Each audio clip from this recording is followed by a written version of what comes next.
Excusez-moi. Combien de sociétés vous avez intégrées sur ce processus de sur les on est, je ne sais pas exactement, une quarantaine. D'entreprises de traitement. Oui.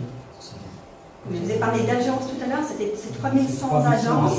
Je parle des sociétés. Oui, les sociétés c'est difficile parce que vous avez des sociétés qui ont après les imprimes, donc je parlerai plus de C'est à l'agences. peu près 100 entreprises de travail temporaire.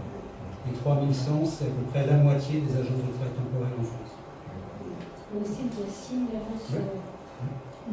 c'est ça que je C'est ça qui est compliqué. C'est la question que j'allais vous poser, c'est comment vous gérez la perle rare qu'ils ont trouvée dans l'agence du coin, dont ils ont besoin pour avant-hier.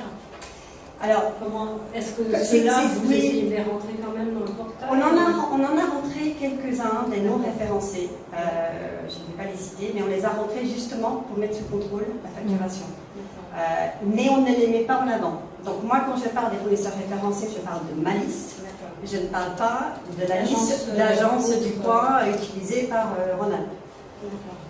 Mais je les ai quand même intégrés parce qu'il y avait quand même des millions de dépenses avec ce fournisseur-là qui était incontournable sur un métier spécifique du groupe. C'est souvent le cas. Par contre, sur tous les l'intérim, c'est un métier très artisanal, encore très local. C'est une grosse partie de service.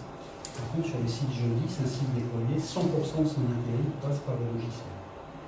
Même avec ces petites agences Même locales. avec ces petites agences locales, qui suivent le même circuit, le même process. C'est la seule façon aussi de piloter les parts de marché. Donc nous, ce que je disais tout à l'heure, quand on peut sortir des statistiques du système pour nous donner un ranking du fournisseur, c'est-à-dire qu'on voit si le fournisseur X, il a répondu à toutes nos demandes. Donc s'il a répondu à toutes nos demandes et qu'on a pris ces intérimaires, c'est un fournisseur qui a écouté notre besoin et qui a su répondre à nos besoins. Donc on le met dans un certain ranking. Et on peut aussi voir les fournisseurs qui n'ont pas répondu à nos demandes et qui nous ont proposé personne. Donc là, il sera un peu pénalisé.